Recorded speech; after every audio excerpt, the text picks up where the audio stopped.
The evening rush at the Golden Fork was in full swing, with the clink of expensive wine glasses and the soft murmur of conversations filling the air.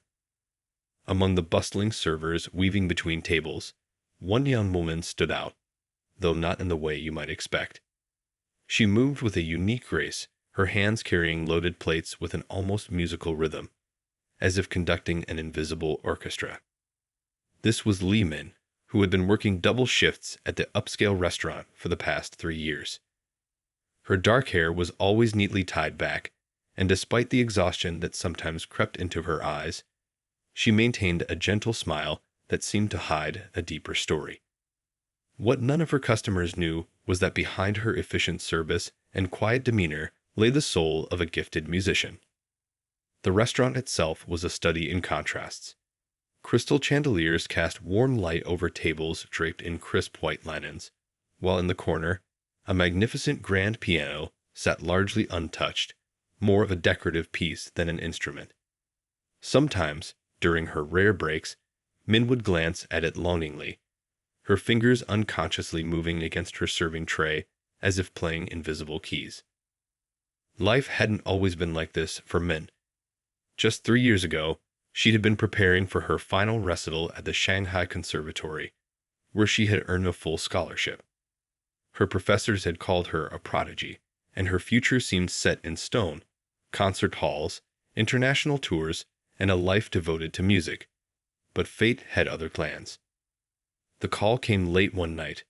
Her father had collapsed at work. The diagnosis was severe. He needed immediate surgery and long-term care. The family's savings, carefully set aside for years, quickly disappeared into a mountain of medical bills. Min's mother, who had already been working 2 jobs, couldn't handle the burden alone. Without hesitation, Min made the decision that would change her life. She put her music career on hold and moved to New York, where restaurants were always hiring and tips could be generous.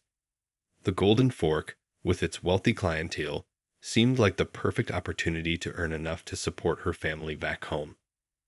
Her coworkers often wondered why she seemed so different from other servers. There was something about the way she moved, the way she listened to the classical music playing softly through the restaurant's speakers. Sometimes, during slow afternoons, they'd catch her humming along to Mozart or Beethoven while restocking napkins or polishing silverware. The restaurant's manager, Mr. Thompson, had taken notice of her exceptional work ethic. He'd offered her more responsibilities, even a position as floor supervisor, but Min always politely declined. She couldn't afford the change in schedule. Her family relied on every dollar she could send home, and the evening shifts brought the best tips. Regular customers had their own theories about her. Some thought she was a student working her way through college. Others assumed she was just another immigrant trying to make it in the big city. None of them could have guessed that the quiet server who refilled their water glasses and remembered their complicated orders had once received a standing ovation for her interpretation of Rachmaninoff's most challenging pieces. Min kept her story to herself, tucking it away like a precious photograph you hide in a drawer. But music still lived in everything she did, in the rhythm of her steps as she moved between tables, in the graceful way she served dishes, and in the melodies that played constantly in her head, keeping her company during the long hours. That particular evening felt like any other. The usual crowd of business executives, socialites, and wealthy couples filled the tables. The air was heavy with the aroma of expertly prepared food and expensive perfume. Min moved efficiently between her tables, taking orders, serving dishes, and maintaining her gentle smile. Little did she know that this ordinary evening was about to take an extraordinary turn. A group of regular customers, the kind who ordered the most expensive wines and never hesitated to send dishes back to the kitchen, had noticed something about her. Not her hidden talent or her sacrifices, but something else entirely. They had decided that the quiet server would provide them with some entertainment for the evening, though not in the way they expected. As Min carried a tray of appetizers to table 12, she had no idea that her carefully constructed world was about to change forever. The grand piano in the corner seemed to gleam a little brighter under the chandelier lights, waiting for its moment to reveal her secret to the world. The trouble started at table 7. It was occupied by a group of regular customers who came to the Golden Fork every Thursday, always dressed in designer clothes and expensive jewelry. They were known among the staff for their elaborate demands and the way they treated servers like furniture, present only to serve their needs. That evening, they were celebrating something. A business deal, perhaps, or maybe just another ordinary Thursday. They felt like turning into an occasion. The wine had been flowing freely, and with each glass, their voices grew louder, their laughter more pronounced. Their leader was a woman in her 50s, wearing a red designer dress and enough diamonds to buy a small car. This music, the woman in red announced, loud enough for nearby tables to hear, is absolutely dreadful. How many times must we listen to the same recording? She gestured vaguely at the ceiling, where Chopin's Nocturne was playing softly through the speakers. Min was clearing a table nearby, carefully stacking plates, when she heard the complaint. Her hands paused for just a moment. That particular piece was one she had performed countless times, each note as familiar as her own heartbeat. "Look at that beautiful piano," another member of the group chimed in, pointing to the grand piano in the corner. "It's criminal to let it sit there collecting dust. When was the last time anyone actually played it?" The woman in red's eyes suddenly lit up with what she thought was a brilliant idea. She snapped her fingers, summoning Min like one might call a pet. "You there? Yes, you dear. Come here for a moment." Min approached the table with her usual quiet grace, hands clasped in front of her apron. "Yes, ma'am. How may I help you?" "This recorded music is putting us to sleep. We'd like some live entertainment." The woman's smile didn't reach her eyes. "Why don't you play something for us on that lovely piano?" The request was met with poorly concealed snickers from around the table. They were expecting entertainment, all right. The kind that comes from watching someone embarrass themselves. To them, it seemed impossible that a simple waitress could do anything but pound awkwardly at the keys. "I'm sorry, ma'am," Min replied softly, "but I'm not sure if we're allowed to." "Nonsense," the woman interrupted, her voice carrying across the restaurant.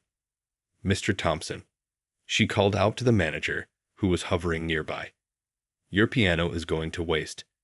Let's have some real entertainment. Have your waitress play something for us." Mr. Thompson approached, his forehead creased with concern. He was a kind man at heart, but the group at table 7 represented significant regular business for the restaurant. "I'm not sure that would be appropriate," he began diplomatically. "Oh, come now," another member of the group interrupted.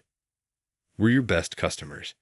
Surely you can indulge us in this small request." The words were polite, but the threat was clear. Deny them their amusement, and they might take their expensive tastes elsewhere. The other diners had begun to take notice. Conversations quieted as people turned to watch the scene unfold. Min stood perfectly still, her face a careful mask that revealed nothing of the storm of emotions beneath. Mr. Thompson looked at Min apologetically. "Perhaps just one short piece," he suggested gently, making it clear with his eyes that she could refuse if she wanted to. Min's heart was racing, but not from fear. The piano in the corner seemed to call to her, like an old friend waiting to share a secret.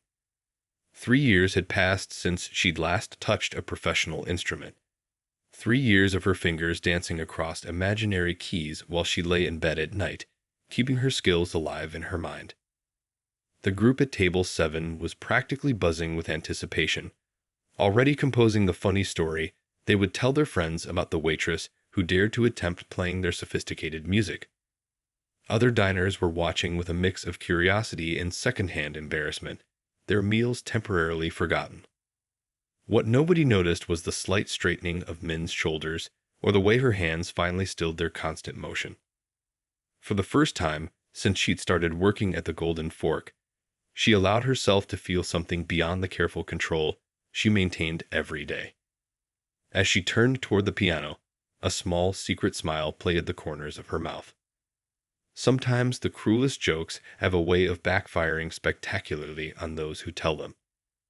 As Min took those first steps toward the piano, the entire restaurant was about to learn this lesson in the most unexpected way. The walk to the piano felt like the longest journey of Min's life. Each step across the restaurant's polished floor echoed in her ears, mixing with the sound of her heartbeat. The usual dining room noise had faded to a hush, with only the occasional clink of silverware breaking the silence. At table 7, the group was barely containing their amusement. The woman in red was already whispering to her companions, no doubt making jokes about what was about to unfold. A few other diners looked away, embarrassed for the waitress they assumed was about to humiliate herself. As Min reached the piano, she gently touched its sleek black surface. A thin layer of dust came away on her fingertips, proof of how long this beautiful instrument had sat unused. The cover over the keys felt heavy as she lifted it, like opening a door she'd been forced to keep closed for far too long. Her hands were trembling slightly, but not from fear. It was more like the trembling of a runner at the starting line of a race they've trained their whole life to run. She pulled out the bench and sat down, smoothing her apron with hands that had served countless dishes but longed to serve music instead. Mr. Thompson hovered nearby, clearly concerned. "Min," he said quietly, "you don't have to do this if you don't want to." His words were kind, but they seemed to come from very far away. Min was already in another world. The piano keys gleamed under the restaurant's warm lighting. Min placed her hands on them, and suddenly she wasn't in the Golden Fork anymore. She was back in the practice rooms of the Shanghai Conservatory, where she had spent countless hours perfecting her craft. She was in her childhood home, practicing on the old upright piano her parents had sacrificed so much to buy. She was in every moment she'd ever loved music, all at once. The woman in red's voice cut through her reverie.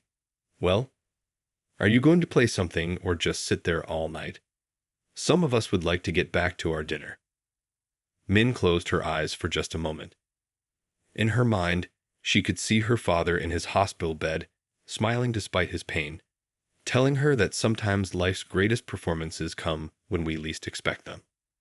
She could see her mother's tired face, proud even through her exhaustion. She could see all the dreams she'd packed away, preserved like precious photographs. Then, without warning or introduction, her fingers began to move. The first notes of Rachmaninoff's Piano Concerto No. 2 filled the air. The piece began softly, almost tentatively, like a secret being revealed. But there was nothing tentative about Min's playing. Her fingers moved across the keys with the certainty of someone coming home after a long journey. The smirks at table 7 froze, then slowly melted away. The woman in red's wine glass stopped halfway to her lips. Around the restaurant, forks paused midway to mouths. Conversations died mid-sentence. Even the kitchen staff, who usually paid no attention to the dining room's atmosphere, began to emerge through the swinging doors. The music swelled, filling every corner of the restaurant. It was more than just notes being played. It was 3 years of hidden dreams pouring out through Min's fingers.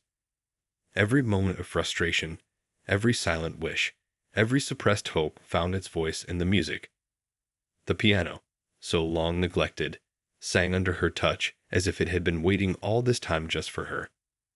Min's eyes were closed now, tears streaming down her face, but her hands never faltered. She played with the passion of someone who had been silent for too long, who had finally found their voice again.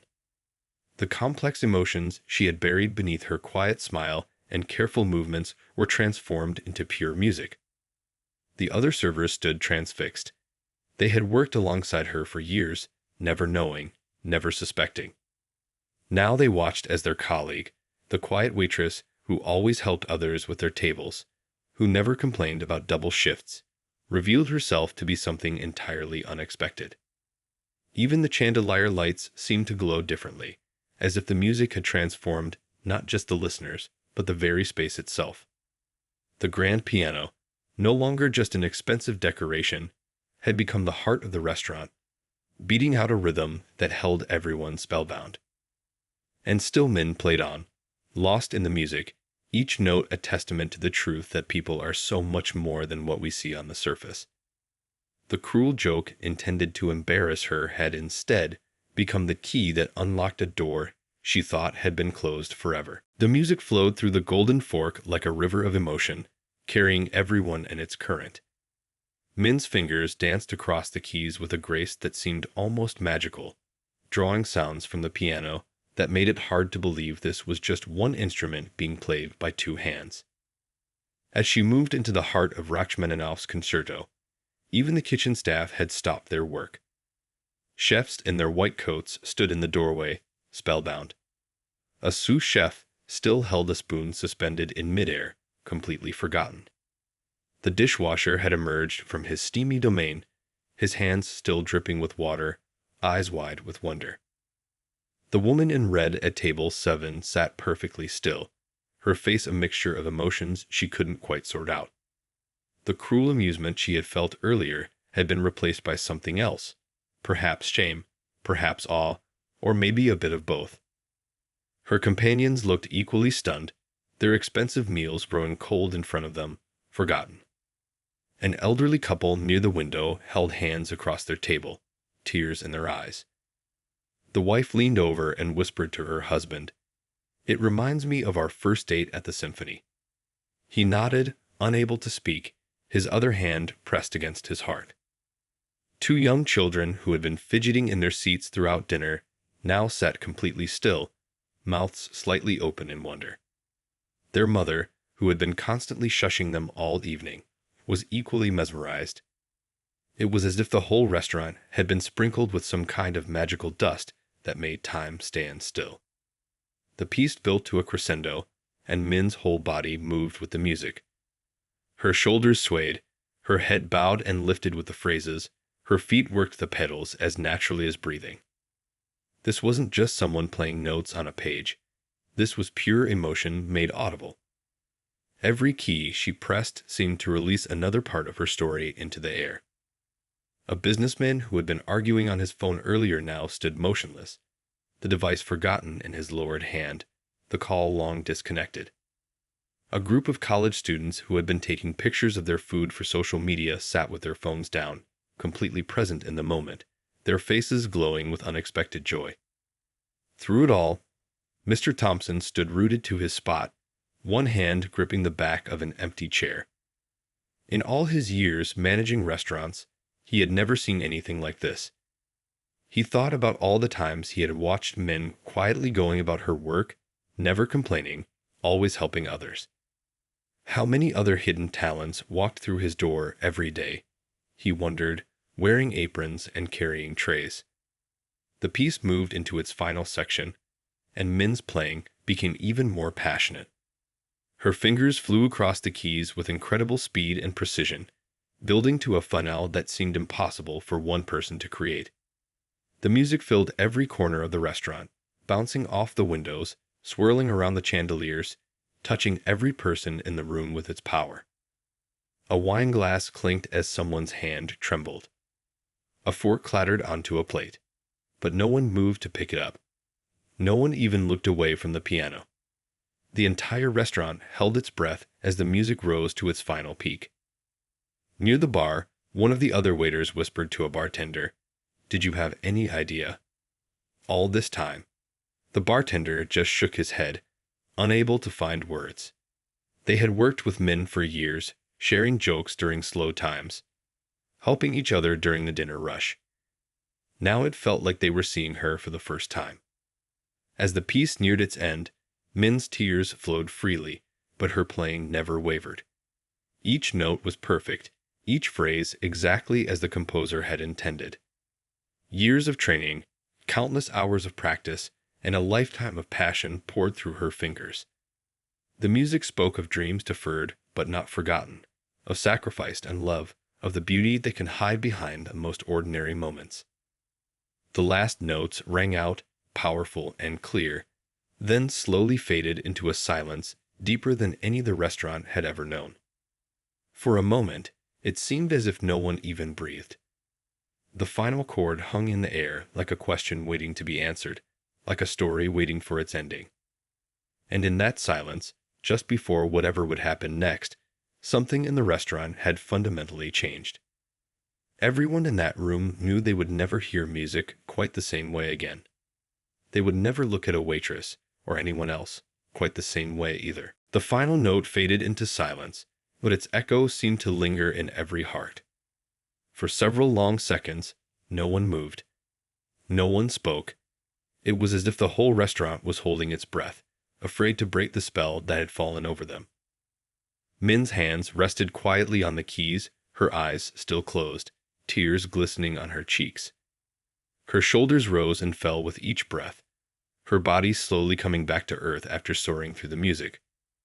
The restaurant's usual sounds, the clinking of glasses, the murmur of conversation, even the distant noise from the kitchen, had completely disappeared.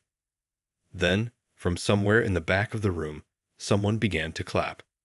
The sound was joined by another, then another, until suddenly the whole restaurant erupted in thunderous applause. People rose to their feet, napkins falling forgotten to the floor, chairs scraping back.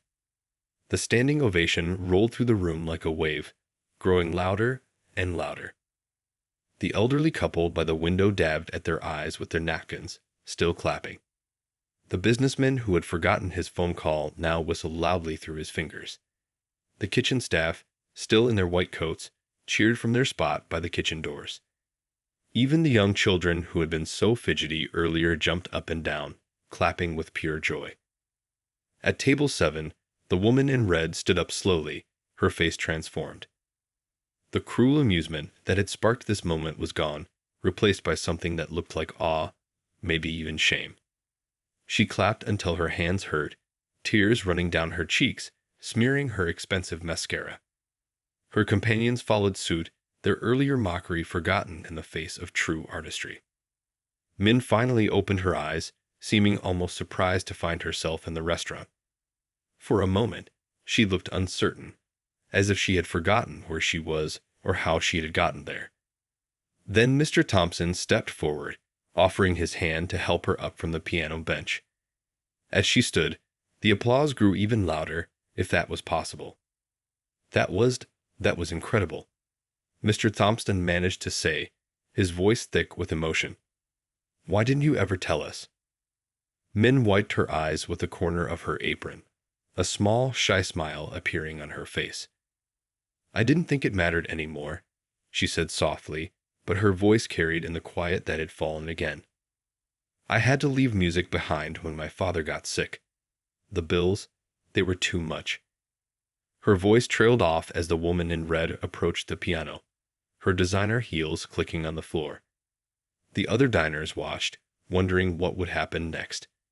The woman stopped in front of Min, her perfectly manicured hands clasped together.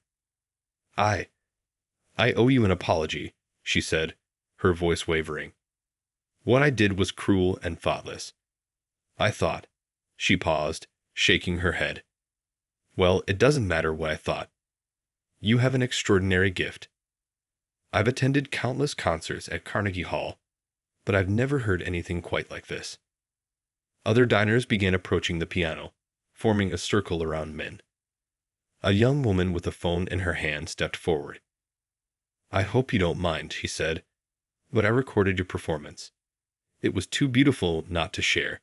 Would it be okay if I posted it? Before Min could answer, more people pressed forward, each wanting to express their admiration. Where did you study? Asked one. Do you perform professionally? Asked another.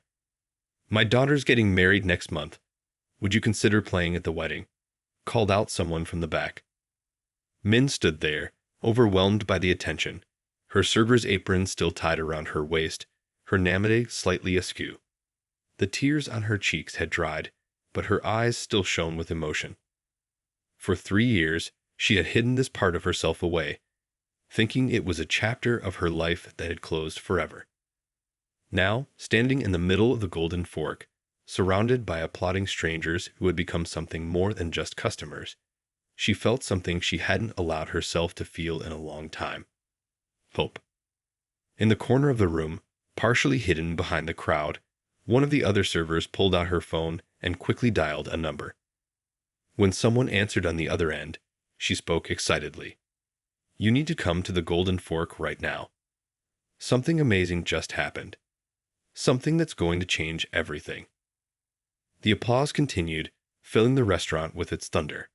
But this wasn't just applause for a beautiful performance. It was an acknowledgement of something deeper. A reminder that extraordinary beauty can hide in the most ordinary places, and that sometimes life's cruelest moments can lead to its most magical transformations. News spreads fast in New York City, especially when it comes wrapped in a story as incredible as this one. By midnight, the video of Min's performance had already been shared thousands of times. People watched it on their phones in taxicabs, on their tablets in late-night coffee shops, and on their computers in apartments across the city. The comments section under the video filled up rapidly. Who is she? How is this real? I was there. It was even more amazing in person. The video quality wasn't perfect. It had been shot on a phone after all, but the power of the music and the raw emotion of the moment came through clearly enough to touch hearts across the digital divide. Back at the Golden Fork, long after the last customer had left, the staff gathered around Min in the empty dining room. The busboys, dishwashers, cooks, and servers, all the people who had worked alongside her for years without knowing her secret, sat at hastily pushed-together tables, listening to her story. "I haven't touched a piano like that in 3 years," Min explained, her hands wrapped around a cup of tea someone had made her. "Not since my father got sick. The medical bills, they changed everything." Her voice was soft but steady as she shared the story she'd kept hidden for so long. The night cleaning crew paused in their work, mops forgotten as they listened. Even the usually grumpy head chef stayed, his arms crossed, but his eyes soft as Min spoke about her years at the conservatory, about the dreams she'd packed away, about the weight of family responsibility that had brought her here. "But why didn't you ever say anything?" asked one of the younger servers, the wonder still evident in her voice. "We've worked together for so long." Min smiled gently. "What was there to say? I made my choice. My family needed me. Music had to wait." The restaurant's phone kept ringing, reporters, probably, or people who had seen the video and wanted to know more. Mr. Thompson had disconnected it after the 20th call. Tomorrow, they would have to deal with all of that, but for now, this moment belonged to the restaurant family. "I got a message from my cousin," said one of the bartenders, holding up his phone. "He works at the music department at the university. He's already shown the video to the department head. They want to talk to you." More stories tumbled out. Someone knew someone at a recording studio. Another had a friend who organized concerts in the park. A third had connections at a prestigious music school. The possibilities that had seemed so distant just hours ago now felt within reach. The woman who had recorded the video. She had stayed behind to show Min how many times it had been shared, refreshed her screen again. "Look," she said, turning her phone so everyone could see. "Someone important just shared it." The phone displayed a post from one of the city's most renowned classical music critics. Above the shared video, he had written, "In 30 years of covering classical music in this city, I've never seen anything quite like this. Raw talent and emotion in its purest form. Whoever this pianist is, we need to hear more." Min's hands trembled slightly as she read the words. For 3 years, she had buried her passion for music so deeply that she had almost convinced herself it was gone. But it had never really left. It had just been waiting, like the grand piano in the corner, for the right moment to sing again. "My father always said that music finds a way," she said quietly, looking around at her colleagues, no, her friends, who were seeing her truly for the first time. I didn't understand what he meant until tonight. The night cleaner, an older man who rarely spoke, suddenly cleared his throat. "My mother used to say that sometimes life closes a door." He paused, searching for the right words, "but it leaves a window open somewhere. Maybe this is your window." The group fell quiet, letting his words sink in. Outside, the city continued its nighttime rhythm. Cars honking, trains rumbling underground, millions of stories unfolding in countless windows. But here in the Golden Fork, something magical was still hanging in the air. It felt like the moment just before sunrise when anything seems possible. Mr. Thompson stood up suddenly, pulling out his keys. Without a word, he walked over to the grand piano and unlocked it. The keys gleamed in the dimmed restaurant lighting as he lifted the cover. "Play for us again," he asked softly.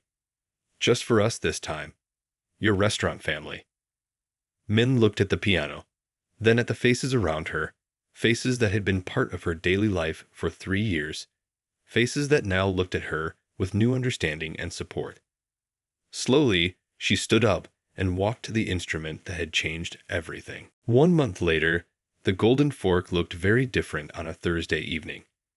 Every table was filled, but not just with the usual crowd of business executives and wealthy regulars. Tonight, people from all walks of life sat together, united by one purpose: to hear the music. The grand piano no longer gathered dust in the corner. It had been professionally cleaned and tuned, and now held the place of honor in the restaurant. Fresh flowers sat atop it, their gentle fragrance mixing with the aromas from the kitchen. Min still wore her server's apron, but now it was just for one special night a week. She had insisted on keeping her Thursday shift, even after everything had changed. "This is where it all started again," she told Mr. Thompson. "I don't want to forget that." The rest of her week now filled with music, teaching at the university's music department, practicing for upcoming performances, and preparing for her first small concert series. The viral video had opened doors she thought had been closed forever, but it was her talent and dedication that kept them open. "Your usual table?" Min asked the woman in red, who now came every Thursday, always requesting the same spot near the piano. The woman's entire demeanor had changed over the past month. Gone was the arrogant smirk, replaced by genuine warmth. "You know," the woman said, settling into her seat, "I've been thinking a lot about that night. About how close we all came to missing something beautiful because of our own prejudices." She paused, then added softly, "Thank you for proving me wrong." The evening's crowd included some of the regulars who had been there that first night, but also many new faces. A young student on a tight budget sat next to a famous composer, both there for the same reason. The kitchen staff had started timing their breaks to catch parts of Min's performance, and even delivery people lingered longer than necessary on Thursday nights. Behind the scenes, things had changed too. Min's story had inspired others in unexpected ways.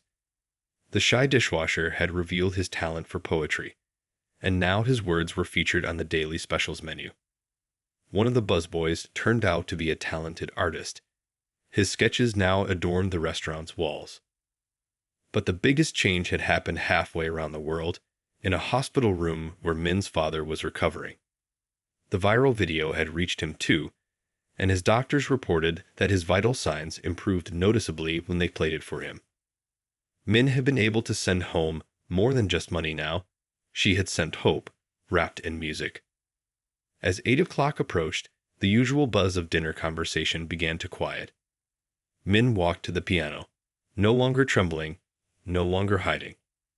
She sat down at the bench that now felt like home and placed her hands on the keys. But before she began to play, she turned to address the room.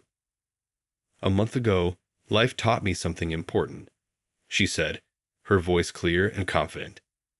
"Sometimes our greatest moments come disguised as our worst ones. Sometimes a cruel joke can turn into a second chance." She smiled at the assembled crowd, at faces both familiar and new. "And sometimes the music we think we've lost is just waiting for the right moment to play again." Then she began to play.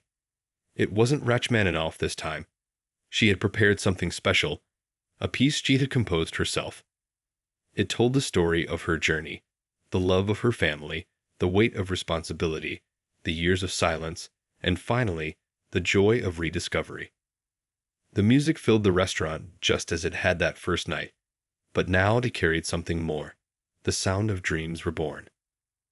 Mr. Thompson stood in his usual spot, watching the room. The restaurant had changed, yes, but it had changed for the better. It had become more than just a place to eat. It had become a place where magic could happen, where stories could change, where cruel jokes could turn into standing ovations.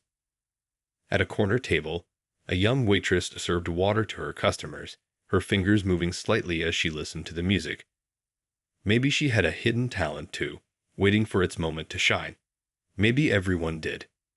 After all, that was the real lesson of Min's story, that extraordinary things can hide in ordinary moments, waiting for the chance to change everything. As the music soared through the golden fork, mixing with the sounds of the city beyond its windows, one thing was clear. Sometimes the best endings aren't endings at all, but beautiful new beginnings, playing on and on into the future.